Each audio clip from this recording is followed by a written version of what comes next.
Hello and नमस्कार। कैसे हैं आप सब लोग। तो आज हम लेकर आए हैं 6th नंबर वीडियो। पिछली वीडियो के अंदर अपन ने इंटरमीडिएट गुड्स और फाइनल गुड्स के अंदर डिफरेंशिएट किया था। अपन ने ये देखा था कि किस तरीके से फाइनल गुड्स और इंटरमीडिएट गुड्स में डिफरेंस होता है। अब आज वाली वीडियोस में हम कंटिन्यू करेंगे। देखिए, अगर आप आज की वीडियो देख रहे हैं तो ये जरूरी है कि आप 5th नंबर वीडियो देख लें। अगर 4th number 5th number video आप नहीं देखेंगे तो 6th नंबर से आप लिंक अप नहीं कर पाएंगे। तो मैं आपसे रिक्वेस्ट करता हूं कि आप पिछली वीडियोस देखकर फिर इस वीडियो को देखें। तो अब देखिए दोस्तों, आज का टॉपिक है consumption goods and capital goods. ये दो टाइप के और गुड्स हैं। पिछली वीडियो में अपन ने पढ़ा था फाइनल गुड और इंटरमीडिएट गुड्स के अंदर डिफरेंस। वो जो फाइनल गुड्स है वो फाइनल गुड्स दो और पार्ट में डिवाइड होते हैं, namely consumption goods and capital goods. ये दोनों ही फाइनल गुड्स के सब पार्ट हैं। एक दो पार्ट और होते हैं फाइनल गुड्स के जो आज अपन समझने वाले हैं। अब देखिए, सबसे पहले मैं बात करता हूं कंजप्शन गुड्स की। कंजप्शन गुड्स किसे कहते हैं, देखिए डेफिनेशन देखते हैं इसकी। It refers to those goods which satisfy wants of the consumer directly। मतलब देखिए, ये वो गुड्स होते हैं जो कंज्यूमर की वांट्स को डायरेक्टली सेटिस्फाई करते हैं, चाहे वो कोई से भी रूप में हो। अगर उससे कंज्यूमर सेटिस्फाई हो रहा है तो वो कंजप्शन गुड कहलाते हैं। जैसे अगर सपोज करो मुझे मार्कर लिखने के लिए चाहिए, अगर मैं ये मार्कर खरीदता हूं तो ये मेरे लिए कंजप्शन गुड्स। अगर सपोज करो मुझे मिल्क चाहिए चाय बनाने के लिए या पीने के लिए, अगर मैं मिल्क खरीदता हूं तो ये कंजप्शन गुड्स। मतलब कोई भी रूप में कोई भी चीज की अगर मैं डिमांड करता हूं, किस लिए, जिससे मेरी वांट सेटिस्फाई होती हो, तो मैं कह सकता हूं कि वो कंजप्शन गुड्स है। ठीक है। अब आपको दिखाते हैं कैपिटल गुड्स। कैपिटल गुड्स का मतलब क्या होता है। कैपिटल गुड्स का मतलब वो गुड्स होते हैं जो आगे प्रोडक्शन के लिए काम आते हैं, जिससे अपन गुड्स एंड सर्विसेज प्रोड्यूस कर सकते हैं। देखिए definition, it refers to those goods which help in production of goods and services. मतलब वो गुड्स जिससे अपन कोई और गुड्स एंड सर्विसेज का प्रोडक्शन कर सकें। जैसे मशीनरी, अगर अपन कोई मशीन परचेज करते हैं, उस मशीन से क्या करेंगे, अपन और कोई गुड्स मैन्युफैक्चर कर सकते हैं, उससे और कुछ चीजें बना सकते हैं। तो अपन कह सकते हैं कि वो मशीन का खरीदना कौन से गुड्स के अंदर आएगा, वो मशीन का खरीदना कैपिटल गुड्स के अंदर आएगा। तो कैपिटल गुड्स वो गुड्स होते हैं जो कि फर्दर प्रोडक्शन के लिए काम आते हैं। उस चीज से अपन कुछ और गुड्स एंड सर्विसेज को आगे प्रोड्यूस कर सकते हैं। और दूसरी तरफ कंजप्शन गुड्स वो गुड्स होते हैं जो कंज्यूमर्स की वांट को डायरेक्टली सेटिस्फाई करते हैं। ठीक है, ये तो हो गया इनके बीच में differentiate on the basis of definition. ठीक है। अब देखिए, these goods satisfy human wants directly, so they have direct demand. देखिए, ये जो गुड्स होते हैं, इन गुड्स की डिमांड डायरेक्ट होती है। भैया जो मुझे मार्कर चाहिए ना, तो मैं मार्कर डायरेक्ट डिमांड करूंगा। मैं किसी और चीज के लिए नहीं करूंगा कि इसका प्लास्टिक दो, इसकी इंक दो, मैं सीधा डायरेक्ट मार्कर ही डिमांड करूंगा।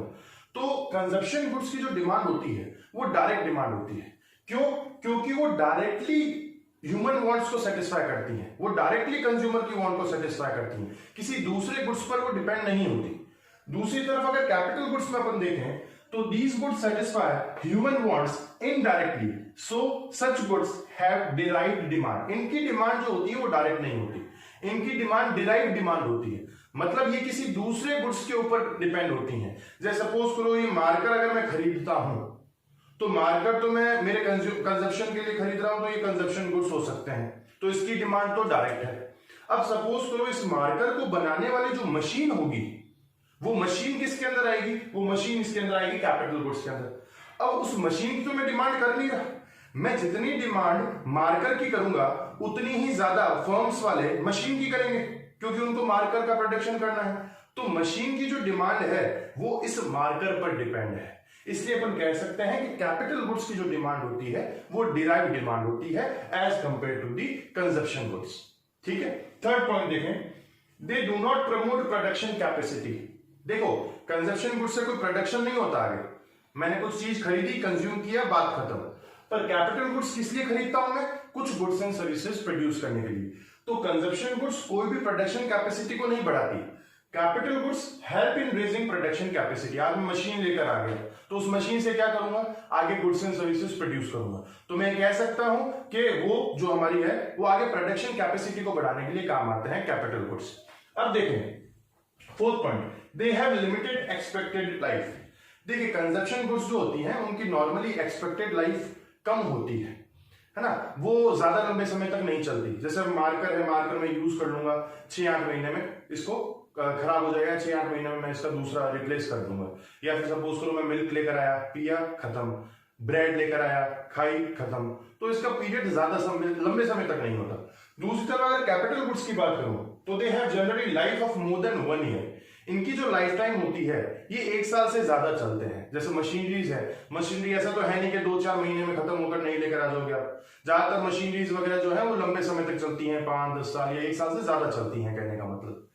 अब अगर मैं इसके एग्जांपल्स की बात करूं तो कंजप्शन गुड्स कुछ भी हो सकता है, कुछ भी हो सकता है दोस्तों। जो आप कंज्यूम कर रहे हो कंजप्शन गुड्स है। ब्रेड हो गया, बटर हो गया, मिल्क हो गया, टीवी हो गया, कुछ भी जो आपकी वांट्स को जो सेटिस्फाई कर रहा है वो कंजप्शन गुड।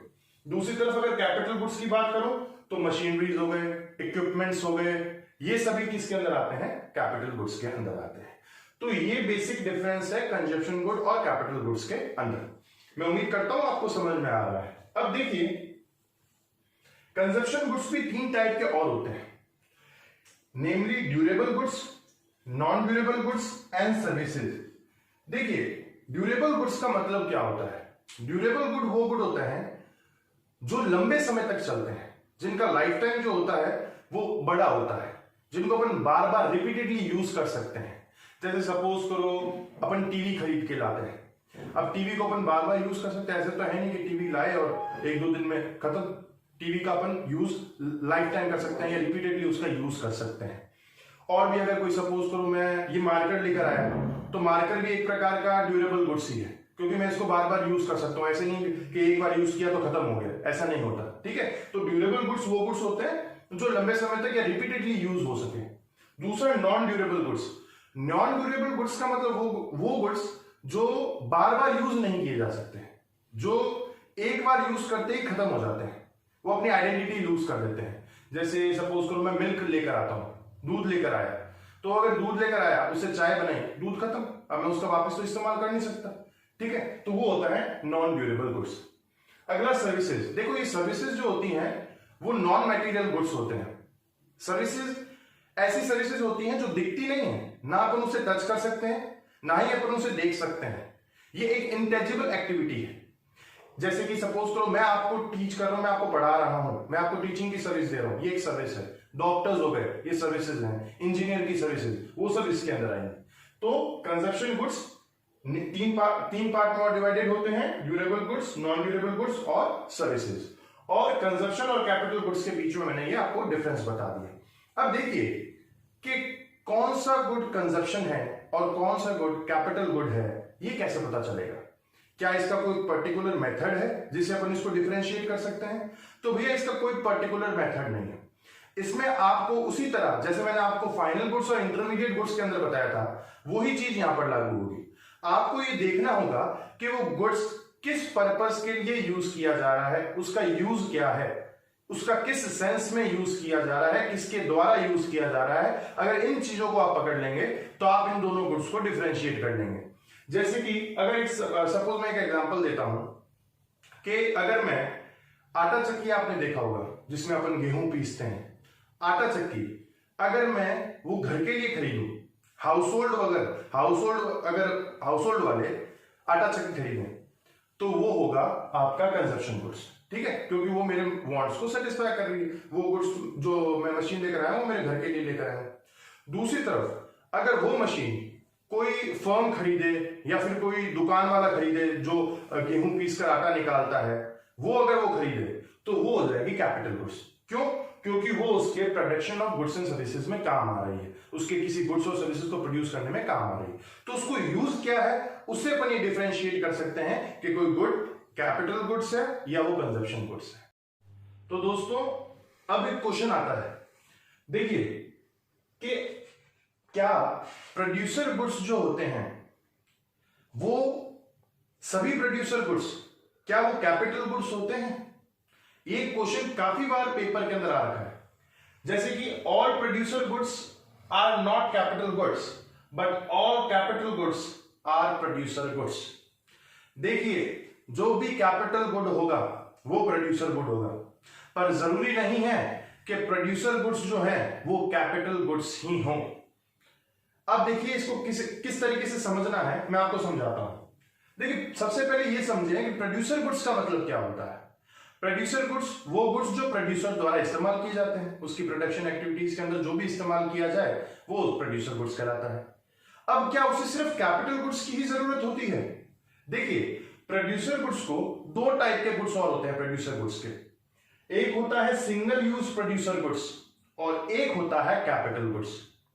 देखिए, सिंगल यूज प्रोड्यूसर गुड्स में क्या आते हैं? रॉ मटेरियल हो गया, कोल हो गया, इस तरीके के गुड्स जो होते हैं वो बार बार यूज नहीं किए जाते। रॉ मटेरियल, अगर कोई प्रोड्यूसर है सपोज करो, उसको रॉ मटेरियल की जरूरत हो सकती है, कच्चे माल की जरूरत हो सकती है। वो कच्चा माल किसी में वो इन्वॉल्व करेगा प्रोडक्शन एक्टिविटी से और उससे कोई प्रोडक्शन करेगा, ठीक है ना। तो जिसे अपन इंटरमीडिएट गुड्स की डेफिनेशन के अंदर डालेंगे, ठीक है। तो वो रॉ मटेरियल के रूप में भी उसे डिमांड कर सकता है। दूसरा, वो फिक्स एसेट्स के रूप में डिमांड कर सकता है, प्लांट मशीनरी खरीद सकता है, वो आपकी लैंड एंड बिल्डिंग खरीद सकता है, जो कि उसके रिपीटेडली यूज की जा सके, जो बार बार यूज की जा सके, जिसे अपन कैपिटल गुड्स में डालेंगे। तो देखिए, क्या सभी प्रोड्यूसर गुड्स कैपिटल गुड्स हैं? नहीं, सभी प्रोड्यूसर गुड्स कैपिटल गुड्स नहीं है। क्यों? क्योंकि कुछ producer goods single use producer goods भी हो सकते हैं। जरूरी नहीं है कि सभी के सभी कैपिटल हो। प्रोड्यूसर सभी के सभी मशीन ही खरीदे, प्रोड्यूसर सभी के सभी लैंड एंड बिल्डिंग ही खरीदे, वो रॉ मटेरियल भी खरीद सकता है, कोल भी खरीद सकता है, और बहुत सारी चीजें हैं जो कि उसे रिपीटेडली यूज नहीं की जाए, वो चीजों की वो डिमांड कर सकता है, जिसे अपन सिंगल यूज प्रोड्यूसर गुड्स कहते हैं। तो प्रोड्यूसर गुड्स के अंदर दो चीजें हैं, एक सिंगल यूज और एक कैपिटल गुड्स। कैपिटल गुड्स जो है वो प्रोड्यूसर गुड्स है, पर प्रोड्यूसर गुड्स सिर्फ कैपिटल नहीं है, उसके अंदर सिंगल यूज गुड्स भी इन्वॉल्व है। तो अपन ये कह सकते हैं कि all producer goods are not capital goods. सभी प्रोड्यूसर गुड्स कैपिटल गुड्स नहीं होते। क्यों? क्योंकि उसमें सिंगल यूज प्रोड्यूसर गुड्स भी हो सकते हैं। पर क्या सभी कैपिटल गुड प्रोड्यूसर गुड्स होंगे? ऑब्वियसली वो उसी का पार्ट है। तो अपन कह सकते हैं कि कैपिटल गुड्स प्रोड्यूसर गुड्स होते हैं। ठीक है फ्रेंड्स, ये क्वेश्चन काफी बार बोर्ड्स के अंदर आ रखा है। अब अपन देखेंगे इन गुड्स से रिलेटेड कुछ एग्जांपल्स। तो आइए अब अपन देखते हैं एक कॉम्प्रिहेंसिव एग्जांपल, जिससे कि आपका सभी टॉपिक्स क्लियर हो जाएंगे। फाइनल गुड्स कौन सा होता है, इंटरमीडिएट कौन सा होता है, कौन सा कंजप्शन है, कौन सा कैपिटल है। मैं उस चारों गुड्स को एक एग्जांपल से सम अप करता हूं। देखिए, अगर कोई कार है, सबसे पहले अपन कार का एग्जांपल लेते हैं। अगर कोई कार हाउस होल्ड के द्वारा खरीदी जाए, जैसे मैं हूं, मैंने कोई कार खरीदी चलाने के लिए, तो ये किसके अंदर आएंगे? ये आएगा कंजप्शन गुड्स के अंदर। क्यों? क्योंकि ये मेरी वांट्स को डायरेक्टली सेटिस्फाई कर रहा है, सीधा कंज्यूमर ने इसको कंज्यूम करने के लिए खरीदा है। अगर कोई फर्म इसको खरीदे, यही कार अगर कोई फर्म खरीदती है, वो कोई उसके प्रोडक्शन प्रोसेस के अंदर काम आ रही होगी, तो वो किसके अंदर आएगा? वो उसके कैपिटल गुड्स के अंदर आएगा। क्यों? क्योंकि कैपिटल गुड्स वो गुड्स होते हैं जो आगे गुड्स एंड सर्विसेज का प्रोड्यूस करते हैं। तो ये एक प्रकार के उसके गुड्स एंड सर्विसेज को प्रोडक्शन करने में काम आ रही है, तो वो उसके लिए कैपिटल गुड्स। अगर वही कार कोई सेलर खरीदता है, कोई दुकानदार, कोई शोरूम वाला खरीदता है उसे वापस आगे बेचने के लिए, तो ये कौन सा हो जाएगा? ये हो जाएगा इंटरमीडिएट गुड्स। देखिए, एक ही कार के मैंने 3 स्टेजेस बताए हैं। अगर हाउस होल्ड खरीदता है तो कंजप्शन, अगर फर्म खरीदती है किसी प्रोडक्शन प्रोसेस में इन्वॉल्व होने के लिए तो कैपिटल, और अगर वही रीसेल पर्पस के लिए खरीदी जाए तो इंटरमीडिएट गुड्स। तो आप ये देख रहे हैं कि कोई गुड्स कंजप्शन है कि कैपिटल है कि इंटरमीडिएट है, वो कैसे पता चलेगा? उसके यूज से, कि वो किस सेंस में यूज हो रहा है। आपको ये चीज पकड़ना बहुत जरूरी है। अगर आप ये समझ जाएं कि वो गुड्स किस चीज के लिए इस्तेमाल किया जा रहा है, तो आप आसानी से डिफरेंशिएट कर सकते हैं कि वो फाइनल गुड्स है या इंटरमीडिएट गुड्स। दूसरा एग्जांपल लेते हैं, शुगर, चीनी जो अपन कहते हैं। अगर वो हाउस होल्ड खरीदे, अगर हम नॉर्मली घर में चीनी लेकर आते हैं, वो क्या है? Consumption goods. क्यों? क्योंकि वो हमारी वांट को सेटिस्फाई कर रहा है।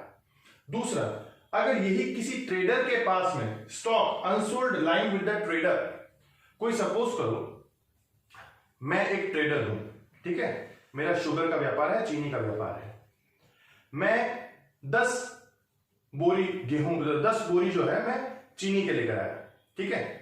अब वो 10 बोरी में चीनी के जो लेकर आया, कब लेकर आया? इस साल, सपोज करो 2019 के अंदर, ठीक है। अब उसमें से 8 तो मैंने बेच दी, इसी साल में 8 बेच दी, तो ये कौन से गुड्स हुए? ये इंटरमीडिएट गुड्स हुए। क्यों? क्योंकि मैं रीसेल पर्पस के लिए खरीदा था, ठीक है। अब वो जो 2 गुड्स पड़े रह गए, जो वो स्टॉक मेरे पास पड़ा रह गया, 2 बोरी जो चीनी मेरे पास पड़ी रह गई, वो मेरी फाइनल गुड्स कहलाएगी। क्यों? क्योंकि कोई भी इंटरमीडिएट गुड्स के आप अगर परचेज करते हो, सपोज करो मैंने 10 बोरी खरीदी, किस लिए खरीदी? आगे बेचने के लिए, तो मेरा इंटरमीडिएट गुड्स के अंदर आएगा। पर अगर उस खरीदी हुई गुड्स को आपने उसी साल वापस नहीं बेचा, तो वो गुड्स फाइनल गुड्स बन जाती है। इस चीज को आपको ध्यान में रखना है। मैंने 10 बोरी लेकर आया चीनी की, 8 तो मैंने इसी साल बेच दी, तो वो इंटरमीडिएट गुड्स, वो 2 जो बची रह गई ना, वो मेरा फाइनल गुड्स हो जाएगा। कहने का मतलब है कि इंटरमीडिएट गुड्स की जो आप डिमांड करते हो, वो उसी साल आपका बिक जाना चाहिए आगे। अगर वो 1 साल से ज्यादा हो गया, 1 साल अगर एक्सपायर हो गया, तो वो फाइनल गुड्स में कन्वर्ट हो जाता है। इस चीज का आपको ध्यान में रखना है। तो यहां पर ये क्या बोला गया? Stock unsold line with the trader. कोई ट्रेडर है, उसके पास स्टॉक पड़ा रह गया, तो वो किसके अंदर आएगा? फाइनल गुड्स के, कैपिटल गुड्स के अंदर, ठीक है। अगर अपन देखें, शुगर अगर परचेज की जाए कोई स्वीट शॉप के द्वारा, कोई मिठाई बनाने वाली दुकान है, उसने चीनी खरीदी, तो वो किसके अंदर आएगा? वो आएगा इंटरमीडिएट गुड्स। क्यों? क्योंकि वो चीनी किस लिए खरीदी? आगे मिठाई बनाने के लिए, फर्दर प्रोडक्शन बनाने के लिए, वो एक रॉ मटेरियल इस्तेमाल किया जाता है चीनी, तो वो हो गया इंटरमीडिएट गुड्स। तो देखो, आप ये देख रहे हैं ना कि किस तरीके से डिफरेंशिएट हो रहा है। सिर्फ और सिर्फ किस पर डिपेंड है? उसके यूज पर। यूज आप समझ लीजिए, आपको गुड्स में कभी भी कंफ्यूजन नहीं होगा। तो ये सभी टाइप के गुड्स हो गए। मैंने आपको सभी डिटेल में अच्छे से एग्जांपल के समेत मैंने आपको समझा दिया है। मैं उम्मीद कर रहा हूं आपको समझ में आ रहे होंगे। तो भैया आज के लिए इतना ही, मिलेंगे अगली वीडियो में। Till then, thank you.